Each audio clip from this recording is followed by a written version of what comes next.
Hello. నమస్కారం గురువుగారు, నా పేరు నాగదుర్గారాణి. నేను కేఎస్ఆర్ జెడ్పీ గర్ల్స్ హై స్కూల్లో 10వ తరగతి చదువుతున్నాను. మంచి అలవాట్లు అనేవి మనం ఏ విధంగా ఉపయోగపడతాయో తెలియజేస్తారా గురువుగారు? చాలా సంతోషం అమ్మా. నువ్వు స్పష్టమైనటువంటి రీతిలో చక్కగా నువ్వు పరిచయం చేసుకుని ప్రశ్న వేశావు. మంచి అలవాట్లు అన్నవి నీకే కాదు, నీ చుట్టూ ఉన్న వాళ్ళకి, సమాజానికి, దేశానికి కూడా ఉపయోగపడతాయి.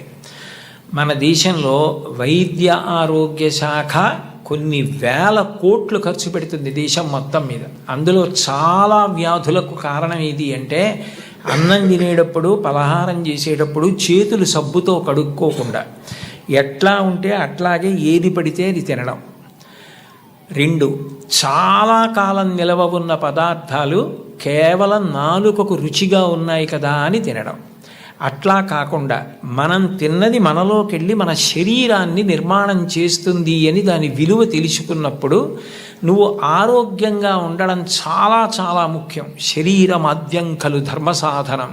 ఇది బాగుండకపోతే నువ్వేం చేయలేవు. దీనితో వ్యాయామం చేయడం, తినేటప్పుడు చేతులు కడుక్కోవడం, కాళ్ళు కడుక్కోవడం, స్నానం చేయడం శుభ్రంగా, నీ మేజోళ్ళు నువ్వే ఉతుక్కోవడం అలవాటు చేసుకున్నావు అనుకో, నీకు వేళ్ళకి వ్యాయామం ఉంటుంది. 2, మాసిపోతే ఎంత కష్టమో మీ అమ్మగారికి అవి ఉతకడం నీకు అర్థం అవుతుంది. రాజగోపాలాచారి గారు ఇంకా చనిపోవడానికి నెలలాళ్ల ముందు వరకు తన జేబు రుమాలు తాను ఉతుక్కునేవారు. ఎందుకంటే చేతులకు పట్టు ఉంటుందని. నీ బట్టలు నువ్వు ఉతుక్కోవడం ఇటువంటివి నేర్చుకున్నావనుకో, అవి మంచి అలవాట్లు. దానివల్ల నీకే కాదు, నీకు జ్వరం వచ్చిందనుకో, అమ్మ దేవుడి దయవల్ల నీకు రాకూడదు, కానీ వచ్చిందనుకో, వస్తే మీ నాన్నగారు సెలవు పెట్టి నేను వైద్యుడి దగ్గరికి తీసుకెళ్ళాలి. మీ అమ్మగారు పనులన్నీ మానుకుని నీ దగ్గర కూర్చోవాలి.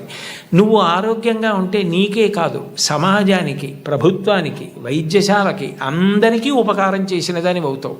నువ్వు చేతులు శుభ్రంగా కడుక్కుంటే చాలు, వ్యాయామం చేస్తే చాలు, కాసేపు పరిగెడితే చాలు, అవుట్ నాట్ అవుట్ అని గట్టిగా అరిస్తే చాలు, 2 గంటలు మాట్లాడినా, భవిష్యత్తులో ఎప్పుడైనా నువ్వు ప్రసంగాలు చేయవలసి వచ్చినా, సమావేశాలు నిర్వహించవలసి వచ్చినా గుక్కెడు నీళ్లు తాగకుండా నిర్వహిస్తావు. ఆ శక్తి నీ కండరాలకు వస్తుంది. అటువంటివి నేర్చుకో. ఇక నువ్వు జీవితంలో శాంతి పొందడానికి ఎప్పుడూ కష్టమే పడితే, మాకు ఎప్పుడూ చదువు ఎప్పుడూ కష్టమే అంటే మరి మాకు సంతోషం ఎప్పుడండి అంటావేమో. మంచి హాబీస్ నేర్చుకో. మంచి హాబీస్ అంటే అవి చదువులో అంతర్భాగం కాదు, కానీ దాని ద్వారా నువ్వు శాంతిని పొందవచ్చు. ఒక్కొక్కసారి నీ హాబీ నువ్వు చదువుకున్న దానికన్నా గుర్తింపు ఎక్కువిస్తుంది. శ్రీపాద పినాకపాణి గారిని కర్నూలులో మెడికల్ కాలేజీ ప్రిన్సిపాల్ చేశారు. శ్రీపాద పినాకపాణి గారు మంచం మీద ఆఖరి రోజుల్లో పడుకుని ఉండగా నేదునూరి కృష్ణమూర్తి గారు, విజయవాడలో మల్లాది బ్రదర్సు, వీళ్ళందరూ వెళ్ళి చుట్టూ చేరి కర్ణాటక సంగీతం పాడారు. ఆయన బై ప్రొఫెషన్ డాక్టర్, కానీ కర్ణాటక సంగీతానికి అంత పెద్ద పేరు తెచ్చారు. ఇవాళ శ్రీపాద పినాకపాణి గారు అంటే సంగీతం నేర్చుకునే వాళ్ళందరూ 2 చేతులు ఎత్తి నమస్కారం చేస్తారు. ఒక డాక్టరు హాబీ సంగీతం నేర్చుకుని అంత గొప్పవారయ్యారు. నువ్వు చక్కగా 4 కీర్తనలు పాడడం నేర్చుకున్నావు అనుకో, నీకు ఎప్పుడైనా విసుగ్గా ఉన్నప్పుడు నువ్వే ఓ కీర్తన పాడుకుంటే ఎంత సంతోషిస్తావో. మా ఊరంటే కాకినాడ, అక్కడ డాక్టర్ జగదీశ్వరి గారు ఉన్నారు. ఆవిడ పురుళ్ళు పోయడంలో నిష్ణాతురాలు, అన్ని ఆపరేషన్లు చేసేవారు. ఆవిడ ఆపరేషన్కి మధ్యలో రిలాక్స్ అవ్వలసి వస్తే తంబూరా పట్టుకుని వాయిస్తూ కీర్తన పాడుకుని వైద్యం చేస్తారు. ఇప్పటికీ మహాప్రఖ్యాతి ఆవిడ, మహావృద్ధురాలైపోయారు. ట్రిప్లెట్స్కి, ట్విన్స్కి దాని మీద మెడికల్ కాలేజెస్లో ప్రసంగాలు చేస్తారు. అది నీకు సొలేస్ ఇస్తుంది, నీకు రిలీఫ్ ఇస్తుంది. You become a reversible turbine. ఎంత అలసట నీకు తెలియకుండా పోతుంది. అబ్దుల్ కలాం గారు రాష్ట్రపతి భవన్లో వీణ వాయించేవారు, నీకు తెలుసా? ఆయన ఫొటోస్ ఉన్నాయి ఇప్పటికీ.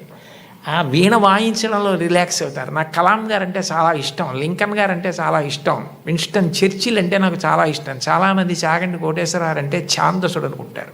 కాదు, కోటేశ్వరరావుకి ఇంకో కోణం ఉందని తెలియదు. కాబట్టి ఓ టెన్నిస్ ఆడు, కాసేపు పరిగెత్తు, కాసేపు ఖోఖో ఆడు, బొమ్మలు గీయడం నేర్చుకో. నీలో ఉన్న ఇన్స్టింక్ట్ నీకు తెలుస్తుంది. నీకు ఏది ఇష్టమని అనిపిస్తోందో అది చేయడం ప్రారంభం చెయ్యి. నువ్వు విశ్రాంతి పొందుతావు, పేరు వస్తుంది, ప్రఖ్యాతి వస్తుంది.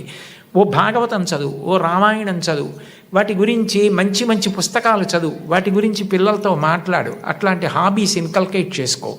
నీకు ఉపయోగం, నీ చుట్టూ ఉన్న పిల్లలు కూడా నీ వల్ల ఇన్ఫ్లుయెన్స్ అయ్యి అలా చేయడం నేర్చుకుంటారు. ఏమ్మా?